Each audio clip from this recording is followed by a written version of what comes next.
Boa tarde, minhas amigas e meus amigos da TV 247.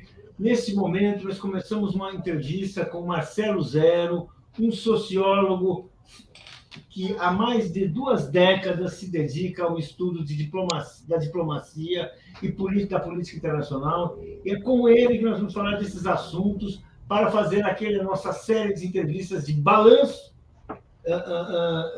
desse ano que nós vivemos e tentar projetar um pouco o futuro que nos aguarda. Num ano assim, nesse ano de tantas expectativas, um ano de eleição presidencial, um ano que se encerra, né, com a vitória da esquerda nas eleições chilenas e que começa com o debate sobre a campanha presidencial brasileira, ou seja, a América Latina no centro de muitas atenções.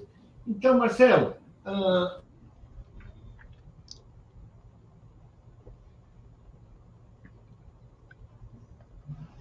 seu som está cortado, Paulo.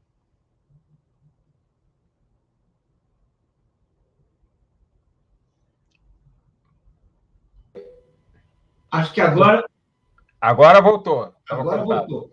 Como é que você, então, vamos falar, então, da eleição chilena, a vitória do Boric, da esquerda, um segundo turno que parecia um segundo turno, assim, que ia ser disputado, uma coisa apertada. Na verdade, foi uma diferença bem grande, bem nítida, que talvez demonstre, assim, qual era a realidade política daquele país. Como é que você avalia isso e que lições essa eleição traz para todos nós?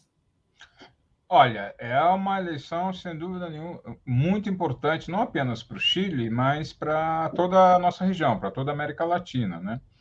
O Chile, se você bem se lembra, ele é apresentado como um grande exemplo de sucesso econômico, sucesso político econômico do neoliberalismo, né?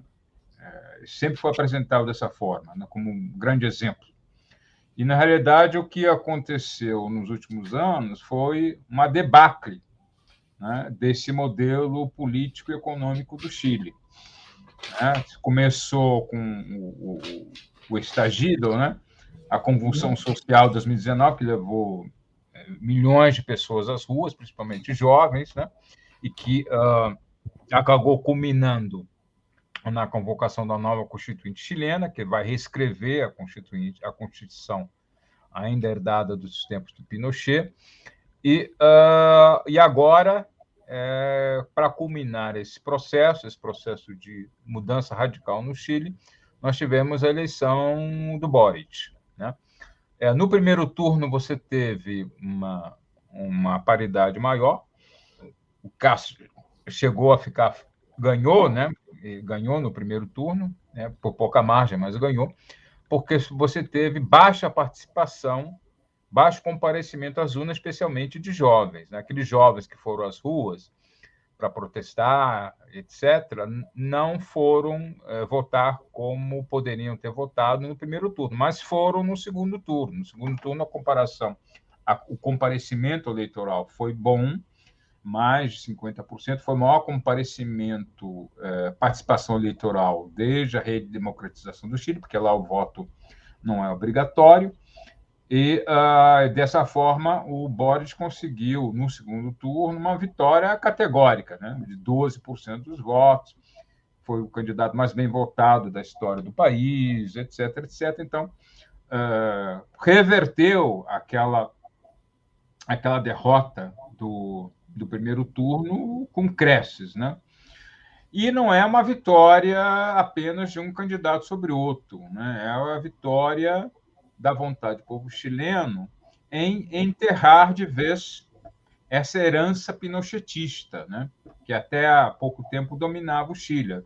Herança política, em termos de autoritarismo, e herança, fundamentalmente, herança econômica e social, porque aquele modelo que foi implantado lá nos tempos de Pinochet, na realidade, o Chile foi o primeiro experimento neoliberal do mundo, foi feito ainda na década de 70, não foi abandonado pelos governos chamados progressistas, não foi, pelo menos, não totalmente abandonado, ele continuou, esse modelo continuou, e isso que levou, com a crise, evidentemente, agravado pela crise econômica, pela crise da pandemia, que levou à grande explosão social de 2019 lá no Chile, né? E o que mostrou que toda aquela conversa sobre o grande êxito chileno, sobre o Chile ser um exemplo para a América Latina, etc., era, na realidade, não tinha nenhum fundamento, porque o que aconteceu no Chile foi que houve um grande aumento da desigualdade social, um grande aumento da exclusão social, e as pessoas, principalmente as pessoas mais pobres, evidentemente, ficaram sem aposentadoria digna, porque ela foi privatizada, sem educação, principalmente educação universitária, para quem não tinha dinheiro.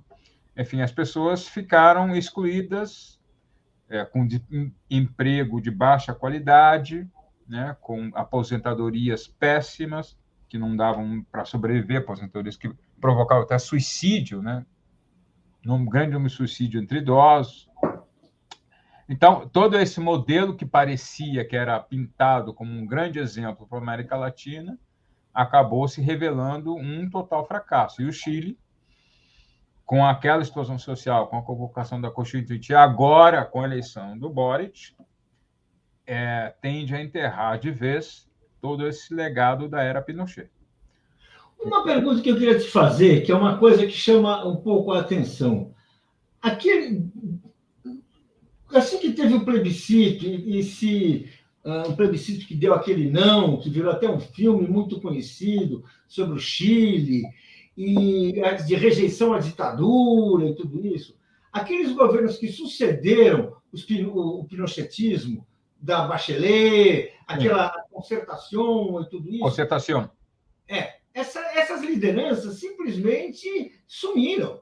Quer dizer, o que nós tivemos, o que mudou o Chile foi uma explosão popular, né, que ocorreu em 2019, aquelas insurreições assim, de estudantes, de jovens trabalhadores, da população em geral, mas que ignorou essa liderança, aspas, assim, essa oposição quase que oficial ao pinochetismo, o pinochetismo que nós tivemos no Chile no primeiro momento.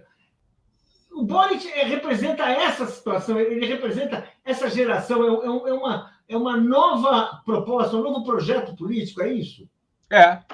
É uma nova, é uma liderança muito jovem, ele só tem 35 anos, né? Não era conhecido até pouco tempo atrás, e representa, na realidade, essas novas forças progressistas que emergiram nos últimos anos, especialmente com essa explosão social ocorrida há poucos anos, né? Então, é uma nova esquerda, na realidade, né? Tem um apoio, né, de setores da concertação, do Partido Comunista, etc., de esquerda tradicional, mas é uma nova esquerda, são novos atores, né? E, inclusive, ele incorpora bandeiras que não estavam muito presentes em governos anteriores da concertação, a questão ambiental, a questão dos direitos femininos, a questão dos direitos das minorias, principalmente minorias indígenas, né? O Chile tem um problema muito sério com os Mapuche, lá no sul, né? Então, todas essas bandeiras que antes não eram bem inseridas nos outros governos, agora têm um destaque muito grande nessa nova esquerda chilena, né? Agora, o fundamental para mim, eu acho que explica essa emergência dessas novas forças, etc., é o fato que essas forças estão querendo enfrentar o problema de fundo do Chile, o problema democrático de fundo do Chile, não só do Chile, do mundo inteiro, que é a questão do enfrentamento ao modelo neoliberal, superação do modelo neoliberal, né? Que, repito, os governos anteriores não conseguiram, não souberam, não tiveram forças, não conseguiram enfrentar da maneira necessária, né? Que fizeram algumas reformas, na educação, etc., melhoraram uma coisa ali, outra coisa acolá, mas o modelo em si não foi mexido, não foi superado, né? E com isso os problemas foram se agravando com o tempo, foram se acumulando com o tempo, especialmente quando veio a crise, a partir da crise de 2019 e agora com a crise da pandemia, um modelo ruiu. Esse modelo ruiu. E como essas outras forças não tinham conseguido realmente superá-lo, surgiram essas novas forças de esquerda que pretendem não apenas incorporar essas novas bandeiras meioambientais, comportamentais, etc., mas também a bandeira fundamental, que é a bandeira da construção de um novo modelo, uma nova Constituição, né, e também um novo modelo econômico-social para o Chile. Né? Uma questão que eu coloco e que se coloca, no caso chileno e em outros países, é que, entre aspas, foi relativamente muito fácil ganhar governo. Uma oposição aos governos neoliberais não teve muita dificuldade de ganhar governo. Se a gente olhar, a oposição venceu no Brasil, a oposição venceu na Argentina, a oposição venceu no Uruguai, a oposição venceu em vários países, né? Mas ela tem muita dificuldade de se colocar no governo e fazer um governo que permita que ela se mantenha à frente do Estado. Ela foi tão fácil quanto chegar ao governo, foi derrubá-lo, foi afastá-lo, foi conseguir, assim, vencê-lo. Como é que a gente consegue explicar isso? Como é que a gente pode entender isso? Qual a importância de compreender, né, que são vitórias fugazes, na verdade, que a gente assistiu até agora, e que talvez, assim, seja preciso ter outros remédios aí? Depende muito das circunstâncias nacionais e internacionais, né? Quer dizer, vamos pegar o caso do Brasil, do PT. O PT chegou ao poder em 2000, na eleição de 2002, e conseguiu governar até 2015. Teve o golpe em 2015, evidentemente, mas não são poucos anos, né, que o PT conseguiu ficar no poder, né? De 2013 a 2015, né? Foram 12 anos, né? Isso. Governando o país.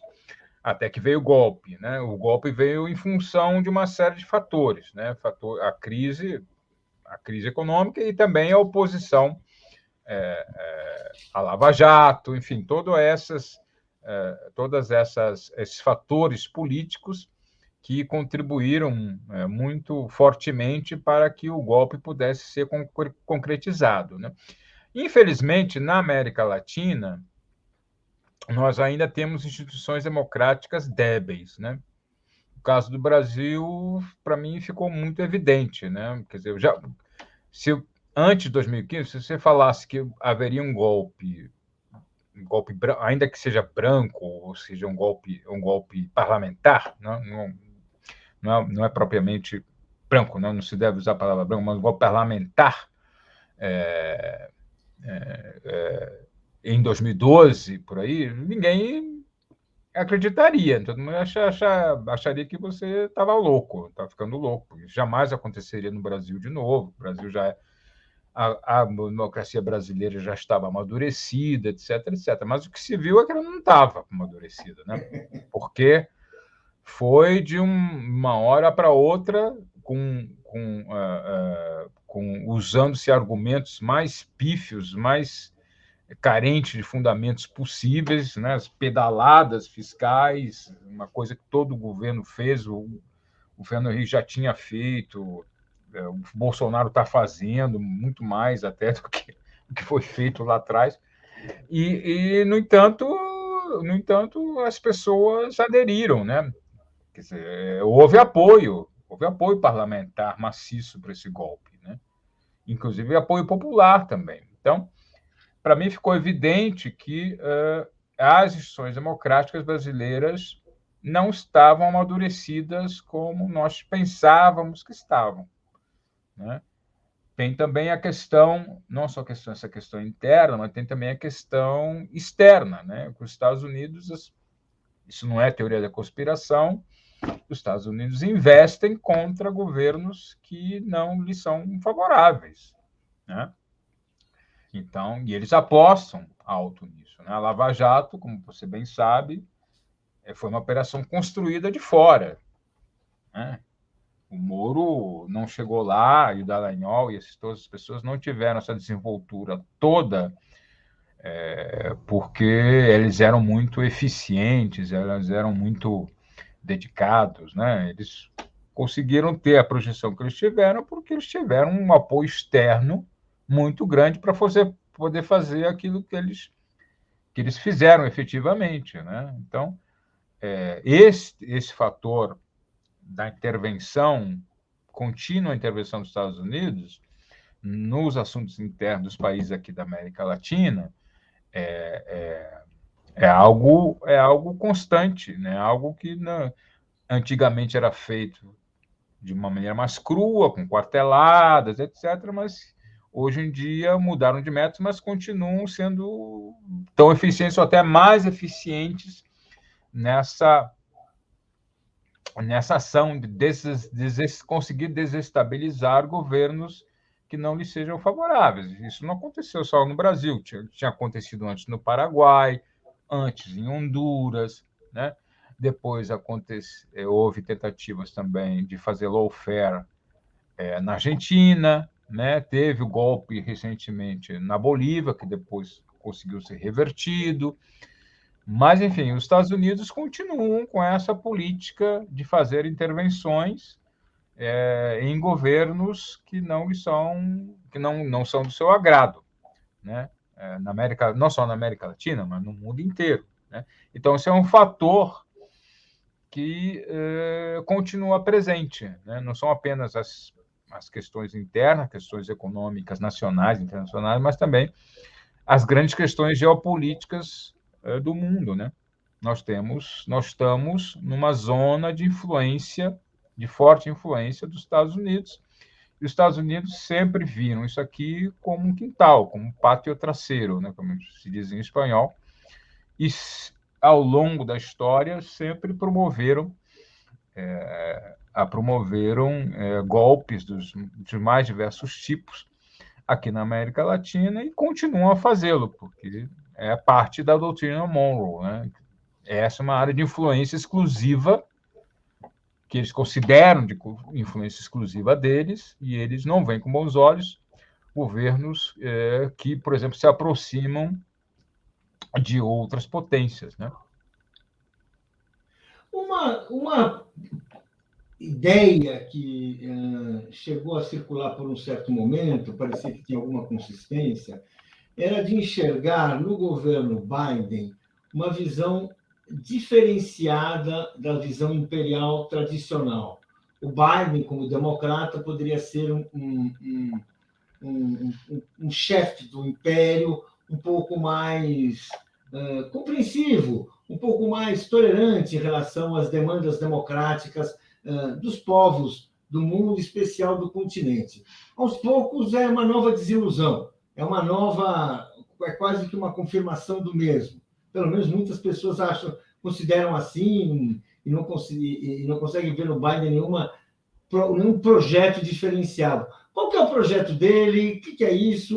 Somos condenados a ter um império dessa forma? O projeto dele, na realidade, é o projeto do Estado norte-americano, né? A doutrina de segurança, a nova doutrina de segurança nacional dos Estados Unidos, que colocou como elemento central da segurança dos Estados Unidos a luta contra a China, a Rússia e outros atores pelo poder mundial como centro da estratégia norte-americana, foi feita no governo Obama. Foi publicada em 2010 no governo Obama. Então, essa luta, essa rivalidade com a China, essa rivalidade com a Rússia, com outros, Irã e outros atores, pela luta pelo poder mundial, na luta pelo poder mundial, é algo que foi feito, que foi pelo menos publicado, né, consagrado numa administração democrata, ainda na era Obama.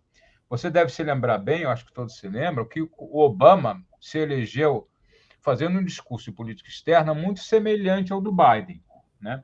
dizer, não vamos acabar com esse negócio de intervenções multilaterais, intervenções militares que não, na realidade, não resolvem os problemas do mundo, e vamos apostar mais em diplomacia, mais em alianças, mais em negociações.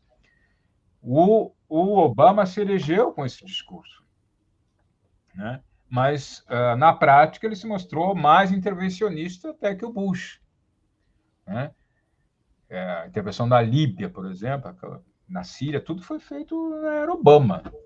A continuidade da intervenção no Iraque é tudo da era Obama, né? O Trump, na realidade, ele até reverteu um pouco isso, por quê? Porque ele era muito protecionista. Ele estava muito preocupado com America First. Então, o negócio dele era recuperar o poder econômico comercial dos Estados Unidos, né?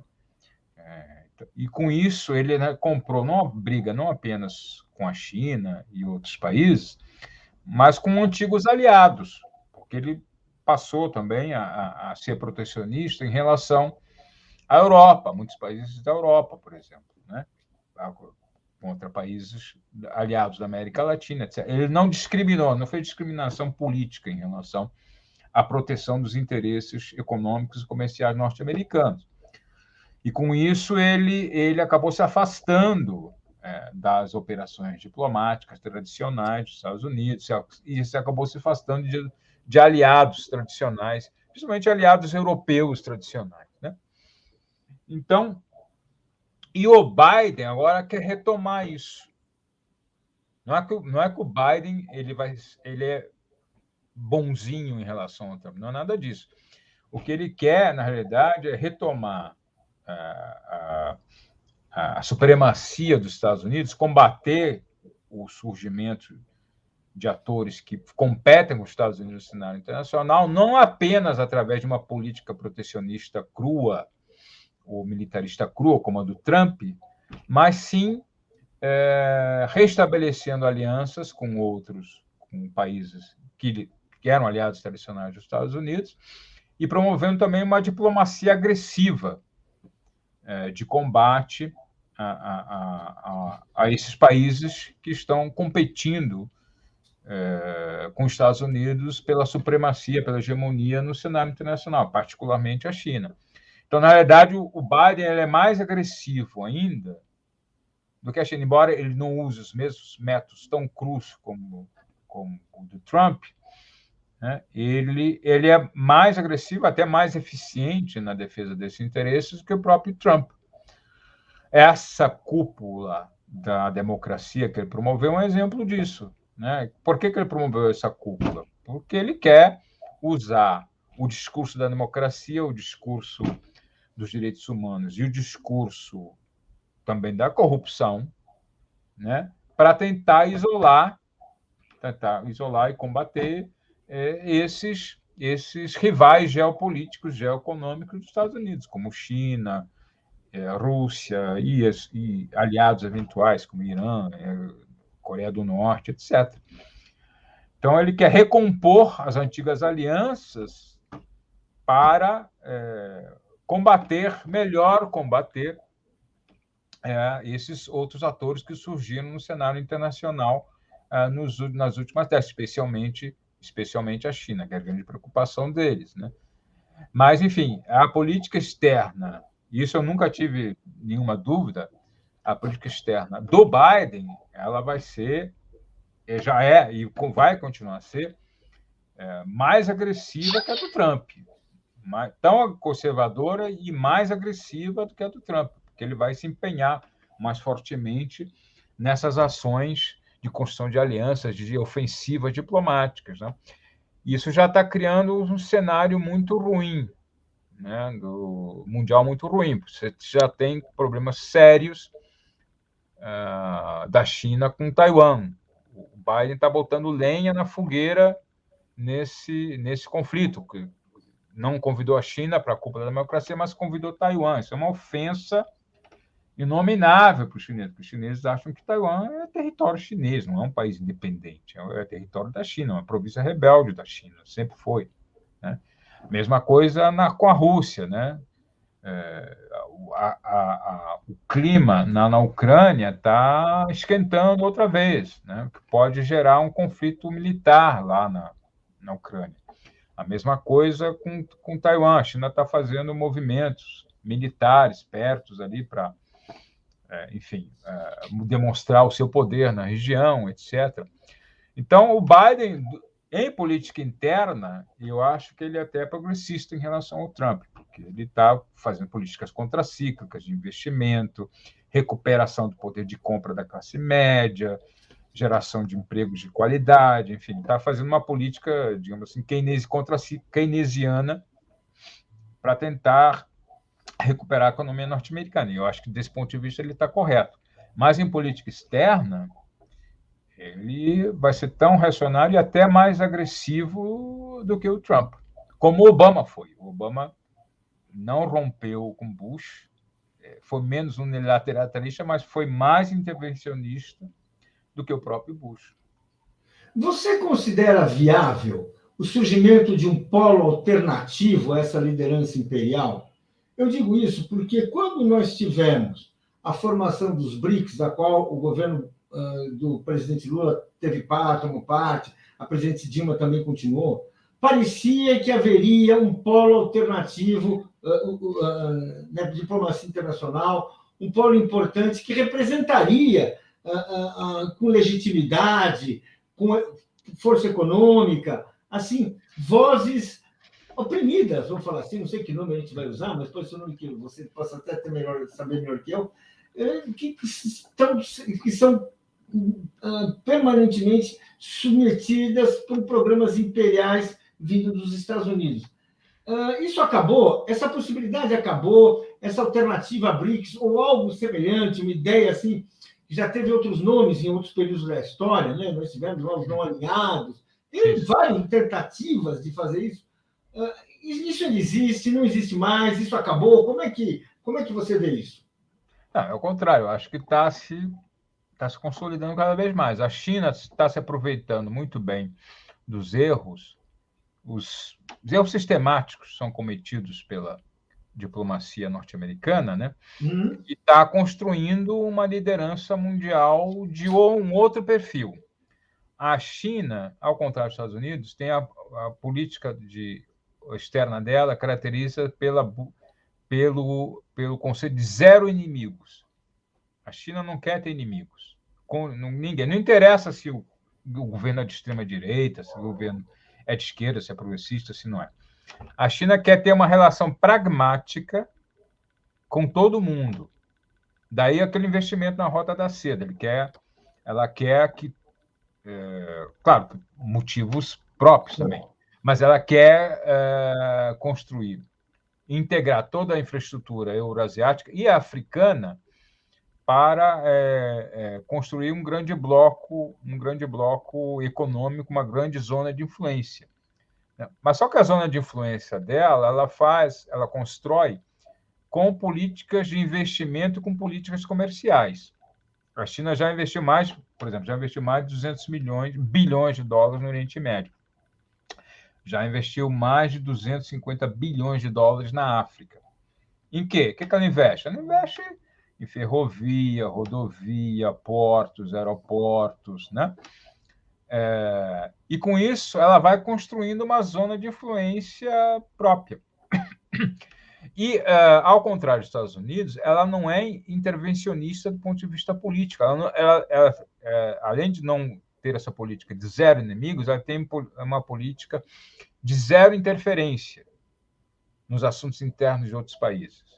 Entendeu? Ela não se preocupa, como eles são muito pragmáticos, ela não se preocupa se o governo é de esquerda, se não é de esquerda, enfim, se é progressista, se não é, desde que estejam dispostos a cooperar com ela, do ponto de vista econômico, do ponto de vista comercial, do ponto de vista de investimentos mutuamente profícuos, ela vai tocando. Ela vai tocando e os governos, principalmente governos africanos, eles e governos do terceiro mundo, de modo geral, gostam muito disso, porque eles não são cobrados. Não são cobrados. Olha, você não vou te dar vou fazer investimento enquanto você não modificar a sua política, sei lá, de direitos humanos, ou a sua política em relação à corrupção. Quando tiver atos de corrupção, não vou investir no seu país, a não ser que você faça isso, isso, isso, isso. Os chineses não fazem esse tipo de cobrança, que o Banco Mundial faz, que o FMI faz, que os governos europeus fazem, e que os Estados Unidos fazem o tempo todo. Entendeu? Se não se comportar, não vai ter nenhum tipo de ajuda, não vai ter nenhum tipo de investimento, etc. O governo da China coopera sem exigir prerrogativas, sem exigir contrapartidas políticas, né? Então, com isso, ela vai criando, está tendo muito êxito em criar zonas de influência, porque ela exerce essa influência de forma soft. A China é um soft power desse ponto de vista, né? Ela usa fundamentalmente a sua capacidade de investimento, a sua capacidade de realizar comércio, né, para criar essas zonas de influências em todo o mundo, sem exigir contrapartidas. Como os Estados Unidos, como o Banco Mundial e como o FMI, por exemplo, né, basicamente controlado pelos Estados Unidos, fazem esse tipo de exigência o tempo todo, né, eles vão perdendo cada vez mais a sua capacidade de influir nesse país, e a China vai construindo cada vez mais uma capacidade maior de influenciar esses países, né? É assim com o Brasil, por exemplo. Mesmo com um governo francamente hostil à China, o Bolsonaro francamente hostil à China, porque, enfim, se aliou desde cedo ao trumpismo e agora é aliado dessa política dos Estados Unidos em relação à China, mas o Brasil não tem mais como ser muito agressivo com a China, porque a China é simplesmente o nosso principal parceiro comercial. De longe, o nosso principal parceiro comercial. Muito mais importante que os Estados Unidos é hoje, ou que a União Europeia é hoje. Então, o Jair Bolsonaro ele teve que abandonar, pelo menos parcialmente, essa política de hostilidade em relação à China, porque o pessoal do agronegócio foi lá bater na porta e dizer, olha, não dá para vocês continuarem a fazer isso, porque vocês vão acabar prejudicando aqui a minha exportação de soja, a minha exportação de carne, a minha exportação de milho, né? Toda a cadeia da agroindústria vai ser muito prejudicada porque vocês estão comprando brigas desnecessárias com o nosso principal parceiro comercial, né? Se a China não tivesse essa importância que ela tem hoje para o Brasil, provavelmente o Bolsonaro já teria até rompido relações com a China, né? Mas não consegue fazer isso porque a China hoje tem uma influência econômica decisiva no Brasil. E é assim que ela vai construindo, né, essa influência. Essa influência por causa da sua capacidade de investir, por causa da sua vontade de investir, e por causa dessa política de não fazer inimigos e de não intervir nos assuntos internos dos demais países. Quer dizer, embora hoje nós não, aqui, uma entidade, um movimento como os BRICS tenha perdido relevância, a construção, movimentos alternativos ao domínio imperial norte-americano continua crescendo, então, isso talvez tenha até mais relevância hoje do que há 10 anos, do que há 5 anos, porque está todo, assim, a força em si, por exemplo, da China, é muito maior hoje do que no passado. Claro, a China, em paridade de poder de compra, já é a maior economia do mundo. E em breve vai ser mesmo, em dólar, vai ser a maior economia do mundo. E é uma economia que investe no exterior. Né? Investe muito, está investindo muito em projetos de infraestrutura em todo o mundo. Né? Então, e os Estados Unidos, na realidade, eles estão desesperados porque eles não têm resposta para isso. Não conseguiram criar uma resposta para isso. Então, eles apenas atacam. Né? Antigamente, eles achavam que eles poderiam controlar a China, porque a China só tinha oferecer mão de obra barata, legislação ambiental mais frouxa, né? Mas não tinha capacidade, por exemplo, de produzir tecnologia. Mas a China mostrou que produz.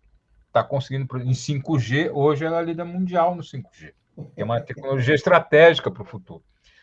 Então, os Estados Unidos perceberam de uns tempos para cá que a China é um concorrente sério. Não é apenas como era antigamente, uma plataforma de produção, né, a um custo de produção de tecnologia alheia, tecnologia americana, tecnologia coreana, tecnologia europeia, a custo barato. A China já tem tecnologia própria em áreas de ponta. Então, ela não precisa mais, em muitos setores, não precisa mais de tecnologia europeia, tecnologia japonesa, tecnologia coreana, porque ela já desenvolveu sua tecnologia, sua própria tecnologia. Então, ela se tornou uma potência independente ou relativamente independente, né? Desse ponto de vista, não tem mais essa dependência tecnológica que tinha no passado, né? Então, isso preocupa muito os Estados Unidos. Os Estados Unidos não sabem como se defender dessa ascensão meteórica da China, que não para, né? Que não para. O Biden está tentando reconstruir a economia norte-americana, né? Através desses investimentos no plano interno e da criação, de recomposição da poder de compra da classe média, da classe trabalhadora, né? Que caiu muito nesse período neoliberal inteiro. Mas são investimentos na economia interna norte-americana, né? Não são investimentos que têm, por enquanto, não tem desdobramentos diretos em outras economias, né? Os Estados Unidos eles se desenvolveram com muita capacidade de recursos próprios. Eles produziam óleos alimentos necessários, produziam a maior parte dos insumos necessários, das commodities necessárias, dos minerais necessários ao seu desenvolvimento. A China se desenvolveu nas últimas décadas com a escassez de recursos. Escassez de recursos naturais, com escassez de algumas commodities, com escassez de produtos minerais, alguns produtos intermediários também. Então, ela precisa ter uma boa relação de investimento, de comércio robusta com os outros países do mundo.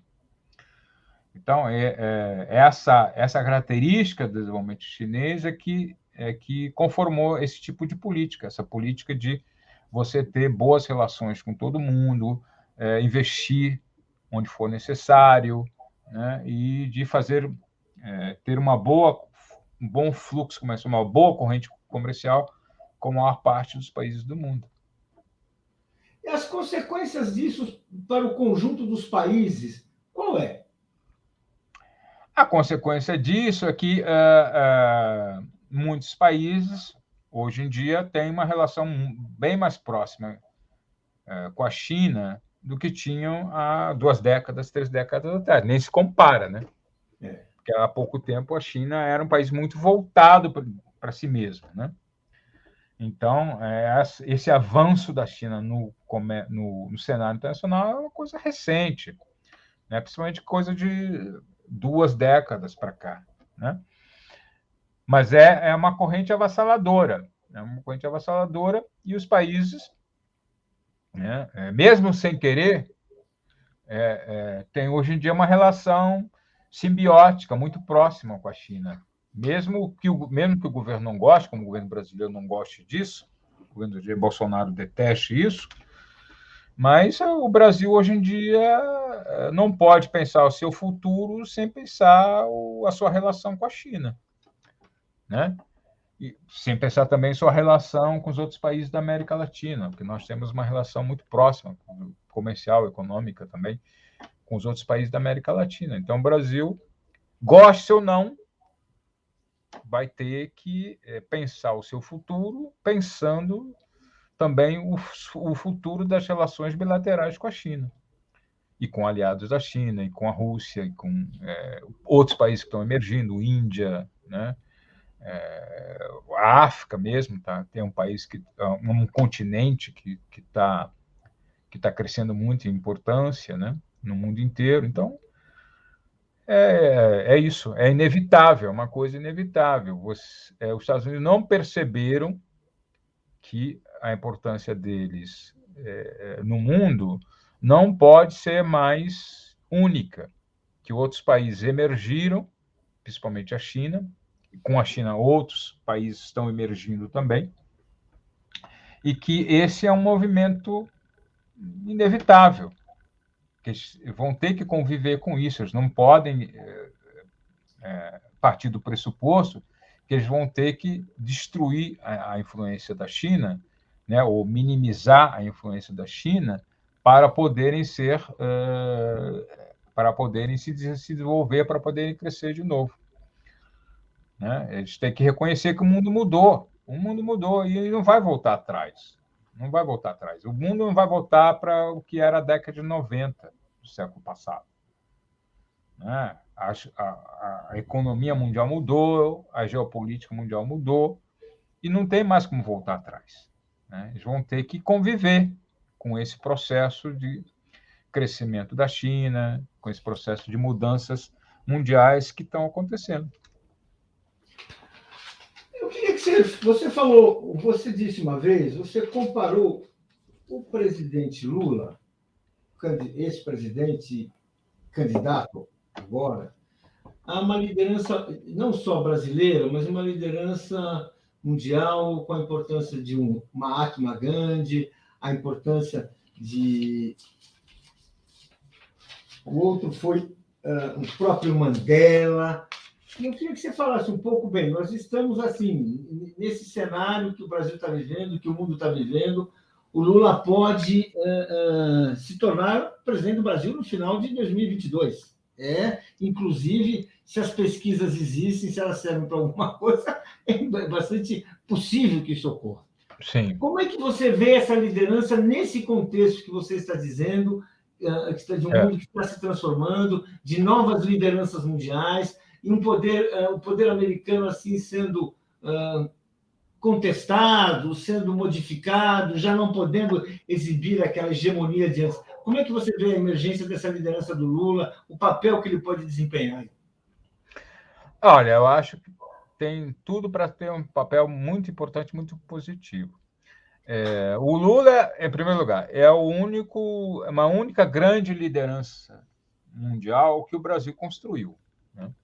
Nenhum outro presidente na história do Brasil conseguiu ter a liderança internacional que o Lula tem. Eu acho que o Fernando Henrique até pretendia ter tido, mas nunca teve, na realidade. Né? O Brasil teve lideranças em outras áreas, no futebol, enfim, na música, etc., mas liderança política internacional, grande liderança reconhecida, amplamente reconhecida, o Brasil nunca teve. Foi com Lula. E o Lula teve... Por que o Lula ainda hoje é muito respeitado? Porque ele teve uma influência positiva no cenário internacional. O Brasil e o Lula tiveram uma influência muito positiva no cenário internacional. Por quê? Porque foi o BRICS, por exemplo. O BRICS é uma criação do Brasil. Isso era só um acrônimo, né, de um economista do Banco Mundial, mas se tornou uma realidade por iniciativa do Brasil. Né? O Brasil também tomou a iniciativa de articular os interesses dos países em desenvolvimento na OMC. Né? E, com isso, os países em desenvolvimento passaram a ter uma influência maior dentro daquela instituição internacional de comércio. Foi graças também a esforços diplomáticos, do Brasil, não apenas do Brasil, mas muito do Brasil, que o G8 foi ampliado para G20. Né? Exatamente, muito importante, muito importante. Porque os países desenvolvidos, os grandes países, começam a perceber que não dava para você discutir os problemas do mundo sem a presença do Brasil, sem a presença da China e a presença de outros países. Né? A questão também das grandes pautas sociais na ONU, no cenário internacional. Foi o Lula que colocou o problema da fome com maior visibilidade como um grande problema mundial que necessitava, assim, de iniciativas internacionais para combatê-lo. O Lula também colocou os programas de assistência social, como Bolsa Família, também no centro do debate, nos centros de debate nacionais, porque o Bolsa Família foi um programa extremamente exitoso, né, que o Brasil, que é considerado modelo em todo o mundo. E o Brasil, o Lula sempre se comportou como um líder soft power, né, como um líder que negociava, um líder que articulava, que negociava, que não impunha nada, mas que conversava com todo mundo, né, que tinha bom trânsito à esquerda, mas também tinha bom trânsito à direita. Ele tinha, por exemplo, uma boa relação com Bush, apesar de estar em campos ideológicos, a parte tinha uma boa relação com Bush, conversava de forma muito fluida com Bush, conversava de forma muito fluida com Macron, que também era um presidente conservador da França. Então, ele tinha um leque de influências que na realidade, se colocava acima de diferenças políticas e ideológicas, né? Ele conseguia isso. E são poucas as lideranças que têm esse perfil, que conseguem ter influência num amplo espectro político, né? Então, quando eu comparo o Lula com o Mandela, com o Gandhi, é por causa disso. Porque o Mandela foi preso, ficou quase 30 anos preso, etc., foi julgado, seu país condenado por terrorismo, etc., etc. Mas, mesmo assim, ele conseguiu ter, tanto internamente quanto externamente, uma influência muito grande, não apenas sobre lideranças da esquerda, ou países com governos da esquerda, mas também com todos os países do mundo. Da mesma forma, o Gandhi. O Gandhi também era uma liderança que inspirava todo mundo, né? Por causa desse recurso ao soft power, dessa capacidade de negociar, dialogar com todo mundo. E o Lula sempre foi isso, na realidade, né? O Lula construiu sua carreira com a base na negociação, com base na articulação de forças distintas, né? Na sua atividade sindical, né? E quando chegou ao poder fez isso. O Lula dialogava com todo mundo internamente, né? De forma fluida, e também dialogava e articulava com todo mundo no cenário externo, né? Na diplomacia. Então, Lula foi um grande diplomata, porque, na realidade, ele, embora não seja tecnicamente um diplomata, mas ele já era um grande diplomata, né? Um grande diplomata político, né? Aqui no Brasil, e se transformou num grande diplomata político também em nível internacional. Então, até hoje, as pessoas têm um grande respeito pelo Lula. Grande respeito por quê? Pelo que ele conseguiu fazer no Brasil, né? Tirar milhões de pessoas da miséria, criar uma nova classe média no Brasil, crescer distribuindo renda, aumentando oportunidades, né? Sem deixar as pessoas para trás, né? Como se diz. E ele se converteu, o Brasil e o Lula se converteram em exemplo positivo para o mundo inteiro.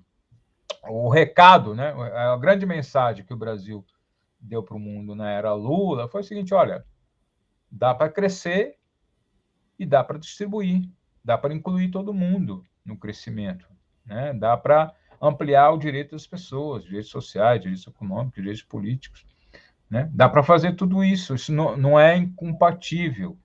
Pelo contrário, se você incluir, como diz o Lula, no orçamento, você vai se fortalecer mais, você vai crescer mais, você vai se desenvolver mais.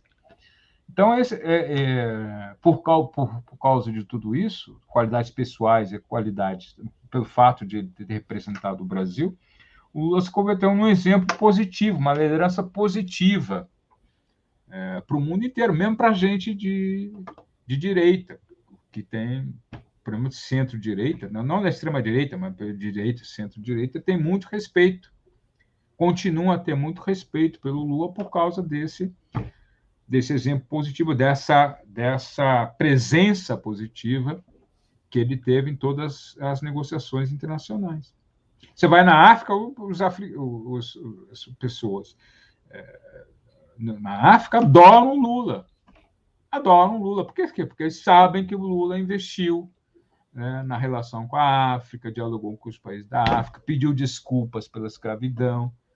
Então, até hoje, muitos países, a maior parte, pelo menos, as populações do país têm adoração pelo Lula, grande respeito pelo Lula por causa disso. E é assim no mundo inteiro, né? Por isso que eu não acho um exagero você dizer que o Lula, a liderança do Lula é do mesmo tipo do Mandela, do Gandhi, por causa disso, dessas características da liderança de soft power do Lula. Você acha que o mundo hoje ele é mais hostil, mais áspero, com mais dificuldades, com assim mais agressividade do ponto de vista das potências dominantes, daqueles interesses consolidados pelo liberalismo? Isso pode dificultar uma liderança como a do Lula, a reemergência do Lula, a reemergência de um país como o Brasil, ou é indiferente? Porque muitas vezes, assim, quando eu vejo assim, essa série de governos que foram eleitos e que não estão conseguindo governar, vamos dizer assim, governos progressistas, e não conseguem sair do lugar, né? A gente fica, seja como for, da Venezuela, que consegue sobreviver, mas não consegue governar. O Peru está ali, foi eleito, e aquele presidente que não consegue afirmar uma política, ele consegue, talvez, sobreviver, não sabemos até quando. Tem uma hostilidade, parece, das potências maior do que no passado. Como é que você vê o lugar do Lula nessa circunstância? Bom, de fato, você tem um elemento complicador aí, além da crise, né, crise econômica, agravamento da crise na pandemia, etc. Isso tudo cria um contexto muito difícil para todo mundo. Mas tem também essa questão que a gente pode chamar de Guerra Fria 2.0. Né? Os Estados Unidos estão criando uma nova Guerra Fria contra a China e contra a Rússia e outros países, para tentar manter recuperar a sua supremacia em muitas áreas do globo, né? Isso é agravado pelo fato de que aqui na América Latina eles consideram a nossa região como uma zona de influência exclusiva, né? Então, aqui os investimentos para combater essa influência dessas potências emergentes é até maior, né? Agora, por isso também cria um elemento muito que vai dificultar muito a vida desses governos progressistas na nossa região. Agora, por outro lado, indica também que há necessidade de você ter uma liderança como Lula, que se contraponha a essa política agressiva, inócua e estéril de você ficar brigando com um novo mundo que surgiu e que não vai voltar atrás. Como eu disse, o mundo não vai voltar para a década de 90, não adianta, não vai voltar. A China vai ter cada vez mais influência na América Latina, como já tem no Brasil. Até o início do século, a China não era nada para o Brasil. O que era a China? Não tinha importância nenhuma para o Brasil. Né? Tinha importância a União Europeia, Estados Unidos, Japão, Coreia, tinha importância. A China não tinha importância nenhuma, mas hoje em dia é o país mais importante. Do ponto de vista econômico e comercial, o país mais importante para o Brasil é a China. Né? Não tem como fazer retroceder o tempo e voltar ao tempo em que a China não tinha importância? Não tem como, entendeu? Então, tem que ter uma liderança que tenha essa clara compreensão de que isso é estéril, que os países da América Latina não podem cair nesse golpe geopolítico que os Estados Unidos estão armando, né? Que achar que a China não pode ter influência, que a Rússia não pode ter influência aqui, que qualquer outros países não podem ter influência aqui, que isso aqui tem que ser uma área dominada, né, pelos interesses norte-americanos apenas, né, e que articule os governos, esses governos progressistas, para construir uma nova frente de integração regional. Né? A integração regional é muito importante. Né? os países, esse governo tem que ter importância, tem que ter a compreensão de que, na realidade, nós só vamos sair desse buraco com maior integração regional. Né? Se os países começarem a apostar em políticas próprias, né? Desarticuladas do seu entorno, né? A coisa não vai dar certo. Né? Os Estados Unidos provavelmente vão continuar a impor esse tipo de guerra fria aqui dentro. Né? Mas se houver uma articulação desse governo progressistas, se esses países decidirem que não vão cooperar, não vão ser subsidiários, né, dessa política estéril dos Estados Unidos, de querer se contrapor à influência de outros países, nós teremos chance, sim, de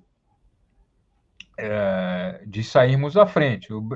Acima de tudo, é necessário ter a compreensão de que o Brasil e outros países aqui da região não têm que se articular, não têm que ser dependentes nem da China, nem dos Estados Unidos, nem de qualquer outro país. Nós temos que buscar fazer a nossa política com base nos nossos próprios interesses. Né? Agora, não é do interesse do Brasil, evidentemente, ficar comprando briga com a China, né, por causa dos Estados Unidos, que é o que o governo Bolsonaro vinha fazendo. Continua a fazer, de certa forma. Né? Quer dizer, vamos comprar briga com o nosso principal parceiro comercial, com o qual nós não temos nenhum tipo de atrito, porque o governo dos Estados Unidos assim o quer, porque Trump assim o quer.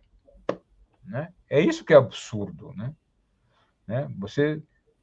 E, por outro lado, seria um absurdo também o Brasil achar que tem que se tornar dependente, ter laços de dependência com a China, ou com qualquer outro país, ou qualquer outra potência, para poder se desenvolver.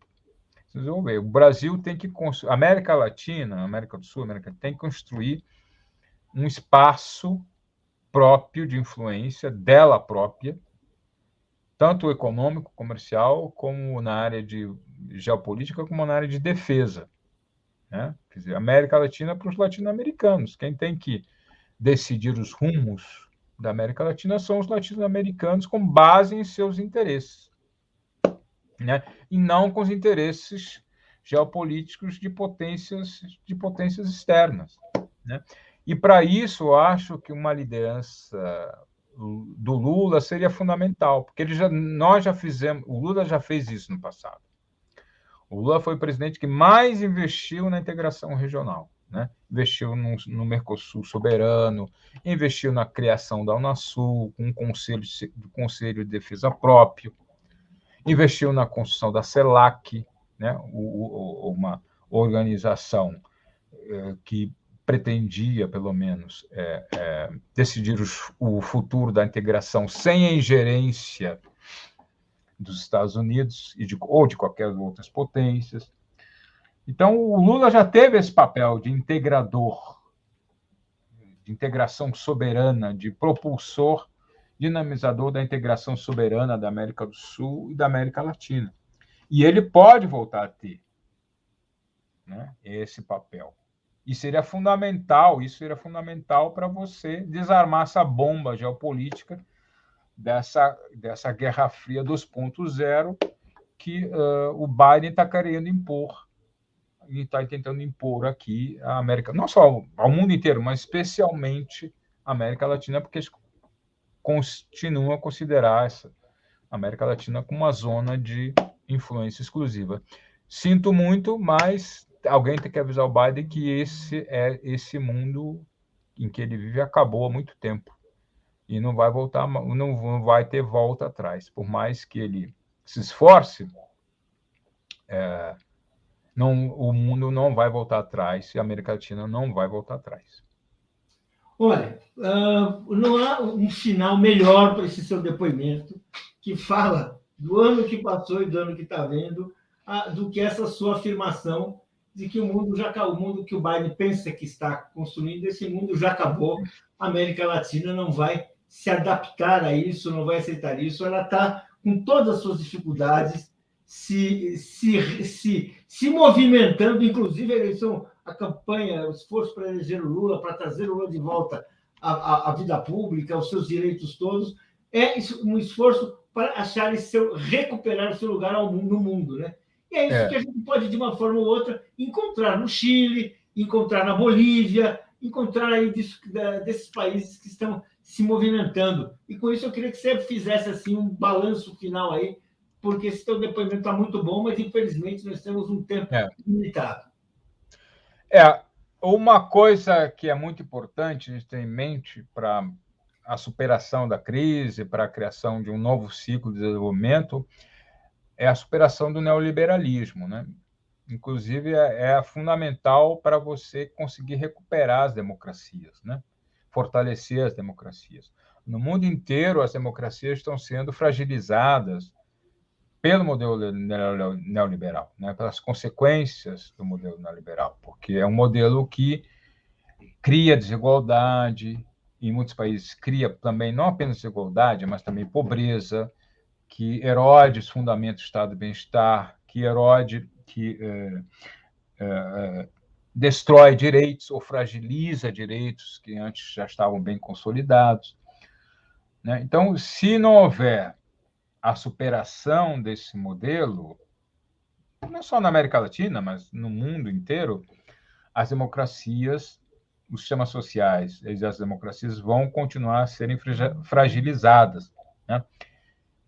Isso, enfim, já se tornou praticamente uma obviedade, né? Nos trabalhos do Piketty, dos Tigres, tem um monte de gente falando disso há muito tempo, né?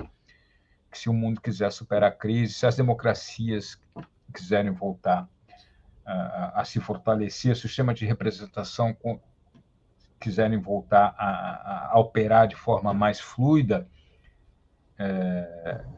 o modelo liberal vai ter que ser ultrapassado, né? Nós estamos vivendo uma época em que o modelo neoliberal, do meu ponto de vista, pelo menos, fracassou inteiramente, mas ainda não surgiu um novo modelo que o substitua. Quer dizer, em tese existe, né, muitos, mas na prática ainda não surgiu um novo modelo que o substitua de forma mais generalizada. Na realidade, a América Latina conseguiu fazer isso. O Brasil conseguiu fazer isso na era Lula, né? Nós tivemos a construção de um modelo que não seguia, embora respeitasse alguns fundamentos macroeconômicos, mas não seguia de perto as recomendações, todas as diretrizes do chamado modelo neoliberal, né? Mas agora nós precisamos realmente construir, numa situação bem mais difícil, construir um novo modelo para colocar alguma coisa no lugar desse modelo neoliberal que está, enfim, fragilizando as economias, as sociedades e as democracias do mundo inteiro, né? O Jair Bolsonaro não surgiu à toa, o Trump não surgiu à toa, todos esses movimentos de extrema-direita da Europa também não surgiram à toa, surgiram dessa crise desse modelo neoliberal, crise econômica, social e política desse modelo neoliberal. Então, essa é também uma das tarefas que uma liderança como Lula pode ter, quer dizer, ajudar a construir um novo modelo, a implantar um novo modelo, a inspirar um novo modelo que substitua o modelo neoliberal, que nos livre de uma vez por toda desse pesadelo que já dura muitos anos, né? Muito bem. Queria agradecer, muito bem, muito boa essa sua conclusão, levantando a questão do neoliberalismo, que passou por tudo, mas era preciso... Aliás, que começou no Chile, né? Exatamente. Começou no Chile. Esse negócio, esse pesadelo começou no Chile, na ditadura Pinochet, né? O Letelier falava disso. Olha, esse modelo do Chicago Boys, ele é violento, ele é concentrador, ele é violento, né? E depois ele foi assassinado lá em Washington por causa disso. É verdade, é verdade. Bem, no tempo que o neoliberalismo até matava, né? Matava assim claramente. Matava de forma direta, né? De forma Depois direta, começou a isso. matar por suas consequências econômicas e Isso. sociais. Assassinava, né? Assassinava, é É. isso aí. Bem, Marcelo, muito obrigado, muito boa essa conversa. Teremos outras aí. Muito obrigado. Obrigado a todos vocês. Um bom ano de 2022, né? Esperamos. Esperamos, né? Tchau.